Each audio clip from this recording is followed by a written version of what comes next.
কাদম্বরী তখন এ ঘর ও ঘর ছটফট করছেন নিঃসঙ্গ যৌবনের ভারে। তার এই অতুল রূপরাশি আর কোনো পুরুষের মুগ্ধ দৃষ্টির প্রশংসা করই না।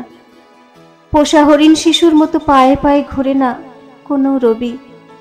কাব্যপাঠ করতে করতে মন্ত্রমুগ্ধ হয়ে তার দিকে চেয়ে থাকেন না কোনো বিহারী লাল, কোনো অক্ষয় চৌধুরী। তার চোখে চোখ রেখে গান গেয়ে ওঠেন না। তার আসঙ্গ কামনায় থরথর করে ওঠেন না কোনো প্রেমাতুর স্বামী। কোনো শিশু তার স্তন্য সুধার জন্য মুখ বাড়ায় না। কি করবেন তিনি এই ভরা যৌবন নিয়ে? দেউড়িতে ঢং ঢং করে বেলা 3টের ঘণ্টা পড়ে। এই ঘণ্টা বাজানোর প্রথাটিও ঠাকুর বাড়ির। এখন জোড়াসাঁকোয় লম্বা বারান্দা জুড়ে মেয়ে বউরা বসবেন দাসীদের কাছে খোপা বাঁধতে। কাদম্বরীর খোপা দাসী সদর স্ট্রিটে এসেই তার খোপা বেঁধে দেয় যত্ন করে। কোনো দিন মোচা খোপা তো কোনো দিন পইচে ফাঁস। হাতির দাঁতের বেলকুড়ি বসিয়ে কাদম্বরীর কবরই বেঁধেছে সে। সাজগোজ হলে কাদম্বরী রূপাকে বলেন, চল বাড়ি থেকে পালিয়ে যাই, কত কি দেখার আছে পৃথিবীতে। রূপা তো এক পায়ে খাড়া, বলে, চলো যাই। কিন্তু কোথায় যাবে? আমরা তো রাস্তাঘাট কিছুই চিনি না। আচ্ছা, আমরা যদি মালিনীর সঙ্গে বইয়ের ঝোলা নিয়ে বাড়ি বাড়ি ঘুরি? কাদম্বরী বলেন, বেশ মজা হবে না রে? তোমাকে দেখে কেউ বইওলি বলবে না? না হয় আট পৌরে শাড়ি পরলে, কিন্তু তোমার রূপ আর বনে দিয়ানা লুকোবে কি করে? তাহলে চল গিরিশ ঘোষ মশাইয়ের কাছে যাই। কাদম্বরী আরেকটি ভাবনায় উদ্দীপিত। বলবো, আমাকে শিখিয়ে পড়িয়ে বিনোদিনীর চেয়ে ভালো অভিনেত্রী গড়ে নিন। আমি সেই মালিনীর গল্পের নায়িকার মতো মঞ্চে উঠে সবাইকে চমকে দেব।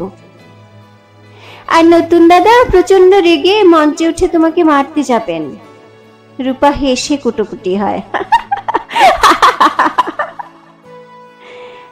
আর পুলিশ এসে ওকে বের করে দেবে। কাদম্বরীও হেসে গড়িয়ে যান। পরক্ষণে সচকিত হয়ে বলেন, কিন্তু কিন্তু তারপর তিনি কোথায় যাবেন? সেই তো বিনোদিনী হতচ্ছাড়ির বুকে মুখ লুকোবেন। তাহলে এই প্ল্যান চলবে না, অন্য কিছু ভাবতে হবে। দাঁড়া। রূপা উত্তেজিত হয়ে বলে, স্বদেশী দলে যোগ দেবে? যশোরের স্বদেশীদের কাছে চলে যাই, চলো, দেশের কাজও হবে, আর হ্যারি সাহেবের সঙ্গে দেখাও হবে। কাদম্বরী ছদ্মর আগে রূপার চুলের ঝুঁটি নেড়ে দিয়ে বলেন, তাই তো? তোর যদি স্বদেশীর নাম করে অভিসারে যাওয়ার এত শখ, তো আমাকে টানছিস কেন? আমি ওকে ছাড়া বাঁচবো না নতুন বৌঠান। রূপা চোখ ছলছল করে বলে ওঠে হঠাৎ,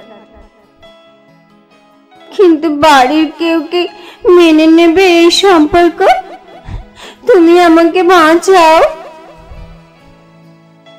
কাদম্বরী সচকিত হন। রূপা, সেই তুই একটা গন্ডগোল বাঁধালি। আমি কাকে কি বলবো?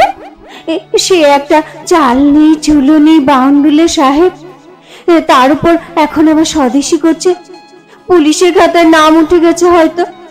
তাকে বিয়ে করতে হলে তোকে বাড়ি থেকে পালাতেই হবে। কিন্তু খাবি কি, থাকবি কোথায়? রূপা খিলখিল করে হেসে বলে, সেই যে কথায় আছে না, ভোজনাং যত্র তত্র শয়নং হট্ট মন্দিরে।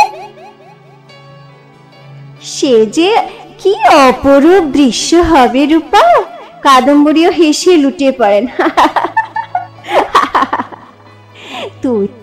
তুই আর তোর হ্যারি সাহেব হট্ট মন্দিরে শুয়ে আছিস, আর চারদিকে ভিড় করে লোকে ইনকর ইনকর বলে চিৎকার করছে।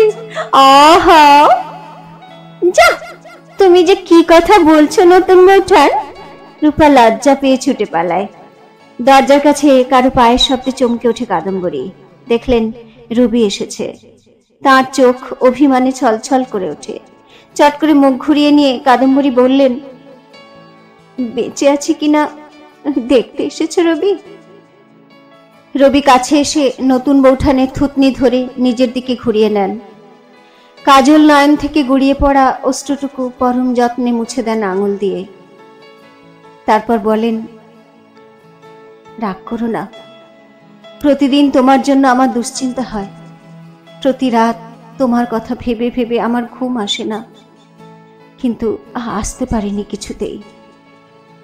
তা পারবে কি করে? রবির হাত ঠেলে দিয়ে সরে যান কাদম্বরী।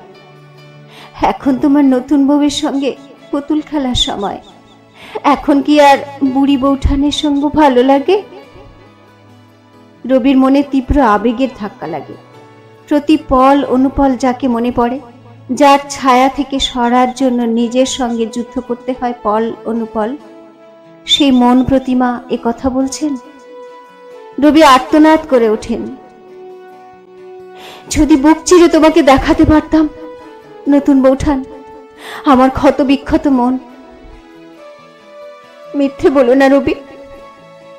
কাদম্বরী তা অভিমান করেন। তুমিও তোমার নতুন দাদার মতো আমাকে মিথ্যে স্তব দিচ্ছ। আমাকে কেউ আর ভালোবাসে না। তার গায়ের কচি কলাপাতা রঙের জর্জেট শাড়িটি অবহেলায় মাটিতে লুটোয়। বিদ্যুৎ লতার ঈষৎ উন্মোচনে মাথা ঝিমঝিম করে ওঠে রবির। রেশমি জ্যাকেটের উদ্ধত নির্লজ্জতায় চোখ পুড়ে যায়। তিনি কাদম্বরীর কোমর জড়িয়ে হাঁটু গেড়ে মাটিতে বসে পড়ে বলেন, আমি ভালোবাসি, আমি ভালোবাসি। এরকম করে আর কাউকে কোনোদিন ভালোবাসিনি নতুন বৌঠান। যদি সাধ্য থাকতো তাহলে তোমার এই যন্ত্রণা দূর করতাম। কাদম্বরীও শকুন্তলার মতো জড়িয়ে ধরেন প্রিয়তম হরিণ শিশুটিকে। দুজনে দুজনকে তীব্র আবেগে চাপটে ধরে অনুচ্চারিত এক বেদনায় কাঁদতে থাকেন, কাঁদতেই থাকেন। জ্যোতি বাড়িতে সময় দিতে পারছেন না। কাদম্বরীকে নিয়ে আবার জোড়াসাঁকোয় ফিরে গেলেন। সেখানে অন্তত কিছু লোকজন আছে, তাদের সঙ্গে ঝগড়া বিবাদে হাসি গল্পে দিন কেটে যাবে কাদম্বরীর। জ্যোতি কিছুটা নিশ্চিন্ত মনে বিনোদিনীর কাছে কাটাতে পারবেন। জাহাজ নিয়েও খুব ব্যস্ততা জ্যোতির। প্রচুর ঋণ নিয়ে জাহাজ সাজিয়েছেন। কামরা সৌন্দর্যায়নের ভার দিয়েছেন জ্ঞানদাকে। কাদম্বরীকেও এ ভার দিতে পারতেন, কিন্তু জ্যোতি আজকাল অপরাধ বোধে তার সামনে দাঁড়াতেই ভয় পান। তাছাড়া কাদম্বরীর রুচি চমৎকার হলেও জাহাজের কামরা সম্বন্ধে তার কোনো ধারণাই নেই। জ্ঞানদা ফরাসি ইংরেজ অনেক জাহাজে চড়েছেন। তার অভিজ্ঞতার কারণেই জাহাজের সাজগোজ হয়েছে খুবই মনোহারী। বিলিতি জাহাজ কোম্পানি ফ্লোটিলার সঙ্গে পাল্লা দিয়ে খুলনা বরিশাল জলপথে ফেরি চালাবেন তিনি। দেশি লোকেরা দেশি জাহাজে চড়তেই নিশ্চয়ই পছন্দ করবে। জ্যোতির জাহাজ উদ্বোধনের দিন ঠিক হয়েছে 19 এপ্রিল 1884 সালের। এই দিনটি বাঙালির জাহাজ ব্যবসার ইতিহাসে সোনার জলে লেখা থাকবে। জ্যোতি বুঝতে পারেননি ওটাই হয়ে উঠবে তার জীবনের সবচেয়ে অন্ধকার দিন। 19 এপ্রিলের জন্য মহা তোড়জোড় শুরু হয়ে গেল। শহরের গণ্যমান্য ব্যক্তিদের আমন্ত্রণ করা হয়েছে সেদিন উপস্থিত থাকার জন্য। হয়তো বড়লাট আসবেন। জ্যোতির বিশেষ ইংরেজ প্রীতি না থাকলেও হুমড়া চুমড়া সাহেবরা না এলে জাহাজের তেমন প্রচার হবে না। বাঙালির জাহাজ ব্যবসার টানে প্রেস আসবে, কিন্তু ঘোড়া সাহেবদের রিয়াকশন দেখতে ঝাঁপিয়ে পড়বে। উদ্বোধন উপলক্ষে জ্ঞানদা তার নিজের ও বিবি সুরেনের জন্য বিশেষ পোশাক তৈরি করতে দিয়েছেন। বাড়িতে দর্জি বসেছে, কিন্তু জ্যোতির পোশাক নিয়েই তার বেশি চিন্তা ভাবনা। বিলিতি দোকানে স্যুট কিনবেন না রাজকীয় চোগা চাপকান পাগড়িতে সাজাবেন তাকে। অবশ্য জ্যোতি যা পরেন তাকে চমৎকার মানায়। বড়বাজারের পাঞ্জাবি শালওয়ালা এসেছে নানা রকম জরি কিংখা বেডশিট কাপড় নিয়ে। তার থেকেই জ্যোতি আর রবির জন্য কাপড় বেছে চাপকান করতে দিলেন শেষে। এসব হুলস্থুল তোড়জোড় থেকে অনেক দূরে বর্ষার মেঘের মতো এক ঢাল খোলা চুল ছড়িয়ে একা একা বসে আছেন কাদম্বরী। জ্যোতির উপর তার তীব্র অভিমান। জাহাজের উদ্বোধনের কোনো কর্মকাণ্ডে স্বামী তাকে জড়াননি। সব ছেড়ে দিয়েছেন মেজ বৌঠানের হাতে, যে মেজ বউয়ের কাদম্বরী চক্ষুশূল। বাড়ি আসেন না, কোথায় কোথায় রাত কাটান, সব সহ্য করছি। ভালোবাসা কি এতটাই ক্ষয়ে গেল যে কাজের সঙ্গিনী হওয়ার মর্যাদাটুকু কেড়ে নিতে হবে? জ্যোতি তাকে বলেছেন একেবারে উদ্বোধনের দিন জাহাজে নিয়ে গিয়ে চমকে দেবেন। সে চমক কে চায়? তিনি তো চেয়েছিলেন সেই কাজে সহযোগী হতে। কেন কেন এই অবহেলা? সেদিনের মধুর রজনী কি আর ফিরে আসবে না? তবু কাদম্বরী প্রস্তুতি নিচ্ছেন। বিশ্বতান্ত্রিনীকে ডেকে নতুন একটি কমলা রঙা স্বর্ণচরী শাড়ি বেছেছেন উদ্বোধনে পরার জন্য। গয়না বেছে বেছে আয়নার সামনে পরে দেখছেন। সেদিন শুধু জ্যোতিই তাকে চমকে দেবেন তা হয় না, কাদম্বরীও চমকে দেবেন জ্যোতিকে। জীবনের সেরা সাজ সাজবেন তিনি। জ্ঞানদাকে হারিয়ে দেবেন রূপের উজ্জ্বলতায়।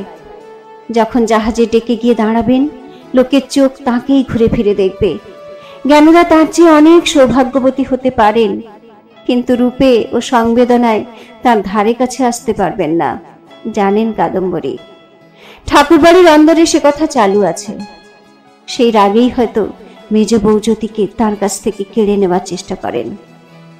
জ্যোতির খুব ইচ্ছে ছিল বিনোদিনীকে নিয়ে আসবেন অনুষ্ঠানে, কিন্তু বিনোদিনী রাজি হয়নি। বিনোদিনীর উপস্থিতি ছাড়া জ্যোতি তার জাহাজের উদ্বোধন করতে চান না। কি উপায় করা যায় ভাবতে ভাবতেই তড়িঘড়ি বাড়ি থেকে বেরিয়ে গেলেন জ্যোতি। কাদম্বরী ঘরে বসে ধূপানিকে কাপড় দিচ্ছিলেন। অভ্যেস মতো জ্যোতির জোব্বার পকেটে হাত দিয়ে কাগজপত্র বার করতে গিয়ে তার হাতে উঠে এলো সুগন্ধি একটি খাম। কোনায় মেয়েলি ছাঁদের অক্ষরে লেখা সরোজিনী, আর মাঝখানে অতি যত্নে জ্যোতির নাম। কাদম্বরী বুক ধরফর করে। ধূপানিকে বিদায় করে দিয়ে চিঠিটা খোলেন তিনি। প্রিয়তমেষু, তোমার কাছ থেকে যে আনন্দ ও মর্যাদা পাইয়াছি তাহা আমার বহু স্বপ্নের ফসল, কিন্তু যে কথা মুখে বলতে পারি নাই তাহা জানাইবার জন্যই এই পত্র। দুপুরের দুষ্টামির পরে তুমি যখন আমার বালিশে মাথা রাখিয়া পরম আরামে ঘুমাইতেছ, তখন তোমার পাশে বসিয়াই তোমাকে লিখিতেছি। গোপন কথাটি হইল, আমার শরীরের মধ্যে তোমার একটি ক্ষুদ্র বীজ বাড়িয়া উঠিতেছে। কয়েকদিন বমি বমি লাগিতেছিল। এ মাসে ঋতু দর্শন হয় নাই। প্রথমবার পোয়াতি হইবার সময়ে যেমন হইত ঠিক সেই রকম। তুমি শুনিয়া খুশি হইবে কিনা জানি না, বলিয়াই মুখে বলিতে পারি নাই। সন্তানের পিতৃপরিচয় আমি কাহাকেও জানাইব না, শুধু আমি জানিলাম আর তুমি। সংসার জানিবে ও আমার সন্তান, আমার একার। কোনো মূল্যেই আমি তোমাকে হারাইতে চাহি না। আমার শত শত চুম্বন গ্রহণ করিও। ইতি তোমার একান্ত সরোজিনী। বজ্রাহাতের মতো বসে পড়েন কাদম্বরী। শব্দগুলি তার মাথায় বঁ বঁ ঘুরতে থাকে। দুপুরের দুষ্টামি, ক্ষুদ্র বীজ, সন্তানের পিতৃপরিচয়। চিঠি হাতে নিয়ে অজ্ঞান হয়ে মেঝেতে পড়ে যান তিনি। অনেক পরে রূপা এসে তার জ্ঞান ফেরায়। থমথমে প্রতিবার মতো চিঠি হাতে নিয়ে দুদিন বসে রইলেন কাদম্বরী। জ্যোতি সত্যিই তাকে ঠকিয়ে বিনোদিনীর কাছে যান। জ্যোতির সন্তান এসেছে বিনোদিনীর গর্ভে, তার মানে তার পৌরুষ নিষ্ফলা নয়, অর্থাৎ কাদম্বরী বন্ধা। সবাই যে তাকে বাঁজা বলে উপহাস করে, সেটাই তবে সত্যি? হতাশায় গ্লানিতে প্রতি মুহূর্তে তার মরে যেতে ইচ্ছে হচ্ছে, কিন্তু তার আগে জ্যোতির সঙ্গে একবার শেষ দেখা হবে না? উদ্বোধনের দিন পর্যন্ত অপেক্ষা করবেন তিনি, তারপর ভাবা যাবে কি করণীয়। শাড়ি জামা নাড়াচাড়া করেন, চিঠি পড়েন আর অপেক্ষা করতে থাকেন 19-এর বিকেলের জন্য। রূপা বাড়ির মেয়েদের ডাকাডাকি করেন কাদম্বরীর সঙ্গে কথা বলতে। সৌদামিনী, শরৎ কুমারীরা এক দুবার এসে ঘুরে যান, কিন্তু কাদম্বরীর মৌনতা কেউ ভাঙতে পারেন না। জাহাজ উদ্বোধনের একদিন আগেই দেখাশোনার জন্য ছেলে মেয়েদের নিয়ে জাহাজে আস্তানা পেতেছেন জ্ঞানদা। জ্যোতি তো 3 দিন ধরে সেখানে আছেনি। এত অতিথির খানাপিনার ব্যবস্থা করা কি চারটিখানি কথা? জ্ঞানদা অতিথিদের জন্য বিলাতি মোগলাই সব রকমের রান্নার আয়োজন করিয়েছেন। বা টেবিল সাজানো, কামরার অন্দরসজ্জা, সব দিকেই তার তীক্ষ্ণ নজর।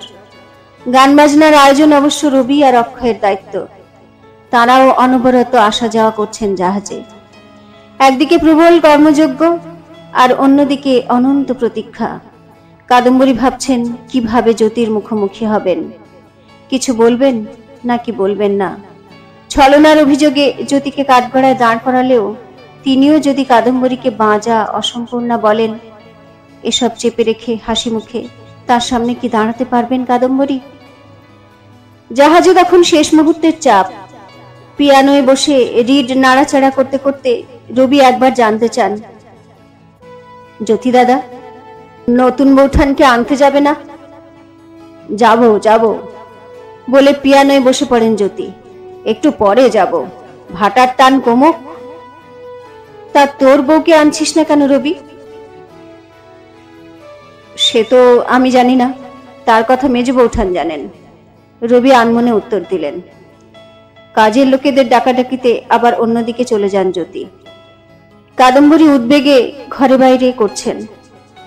বিশু তাঁতিনীর কাছ থেকে আফিম চেয়ে রেখেছেন। ইচ্ছে মুক্তি এখন তার হাতের মুঠোয়। একটি সুন্দর হাতির দাঁতের কৌটোয় তুলে রেখেছেন আফিমটা। কিন্তু তার আগে শেষ দেখতে চান তিনি। 19 এপ্রিল বিকেলের আগেই কমলা রঙের স্বর্ণচরিতে উদ্ভাসিত হয়ে উঠেছেন হেকেটি ঠাকুরন। এবার সবার মাথা ঘোরানোর পালা। শেষ বাজিটা তাকে জিততেই হবে। ডাকিনী যোগিনীদের হাত থেকে জ্যোতিকে ফিরিয়ে আনতে হবে নিজের হৃদয়ে। বাঁজা তো কি হয়েছে, নারীত্বের আকর্ষণ তো শেষ হয়ে যায়নি। কিন্তু জ্যোতি কিছুতেই সময় পাচ্ছেন না জাহাজ ছেড়ে বেরোতে।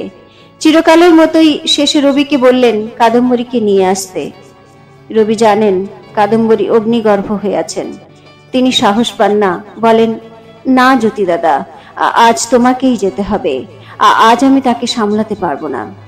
কিন্তু জ্যোতি বেরোতে গেলেই জ্ঞানদা পিছু ডাকেন, অথবা জাহাজের কাপ্তেন, অথবা কোনো অতিথি আগে ভাগেই পৌঁছে গেছেন বলে থেমে যেতে হয়। কাদম্বরী অপেক্ষা করেন। বিকেল পেরিয়ে সন্ধে হয়, সন্ধে পেরিয়ে রাত। ছাদ থেকে কে যেন বলে ওঠে, কইল নতুন বউ, তোর বর নিতে এলো না? এক এক করে সব গয়না খুলে ফেললেন কাদম্বরী।